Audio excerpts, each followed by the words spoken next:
नमस्कार मित्रांनो, एम-पी-एस-सी अंतर्गत 2025 मध्ये जाहिरात आली होती बघा. तर मित्रांनो, एम-पी-एस-सी गट क पदाची फर्स्ट आन्सर की आलेली आहे मित्रांनो. तर तुम्ही बघू शकता, तुमचा स्कोअर तुम्ही चेक करू शकता मित्रांनो आणि कमेंट बॉक्समध्ये सांगा किती स्कोअर आलेला आहे तुमचा. तर बघा मित्रांनो, एम-पी-एस-सी गट क सेवा संयुक्त पूर्व परीक्षा 2025 मध्ये जाहिरात आली होती बघा. तर बघू शकता मित्रांनो, परीक्षा कधी झाली होती बघा. 11 जानेवारी 2026 रोजी एक्झाम झालेली आहे. तर बघू शकता सब्जेक्ट सामान्य क्षमता चाचणी. तर मित्रांनो, आता ही महाराष्ट्र गट क सेवा संयुक्त परीक्षा होती बघा. तर फर्स्ट आन्सर की आलेले आहे मित्रांनो. बघू शकता खाली फर्स्ट आन्सर की आहे मित्रांनो ही. तर तुमचा तुम्ही स्कोअर चेक करू शकता, किती स्कोअर आलेला आहे तुमचा.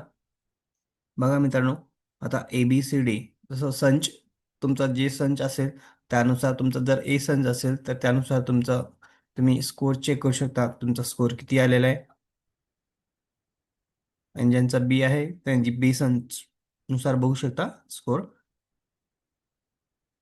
फक्त नवीन कॅन्डिडेट आहे त्यांनाच थोडंसं कन्फ्यूज होईल. ABCD जे प्रश्नपत्र असते मित्रांनो, त्यानुसार हे क्वेश्चन चेक करायचे असतात. तर तुम्ही क्वेश्चन चेक करून कमेंट बॉक्समध्ये सांगा किती स्कोअर आलेला आहे तुमचा फायनल. त्यानुसार मित्रांनो आपण cut off, expected cut off किती लागेल तर सांगता येईल. आणि बघा मित्रांनो, ही फर्स्ट आन्सर की कधी आलेले बघू शकता, 20 जानेवारी 2026 रोजी आलेले मित्रांनो. आता सेकंड आन्सर की म्हणजेच फायनल आन्सर की मित्रांनो, फेब्रुवारीच्या फर्स्ट वीकमध्ये येईल मित्रांनो. म्हणजे 10-15 दिवसानंतर सेकंड आन्सर की येईल. तुम्ही फर्स्ट आन्सर की नुसार तुमचा स्कोअर किती येतोय ते कमेंट बॉक्समध्ये सांगा. तर अशाच नवीन अपडेटसाठी मित्रांनो, चॅनलला सबस्क्राईब, लाईक, शेअर करायला विसरू नका. धन्यवाद. जय हिंद, जय महाराष्ट्र.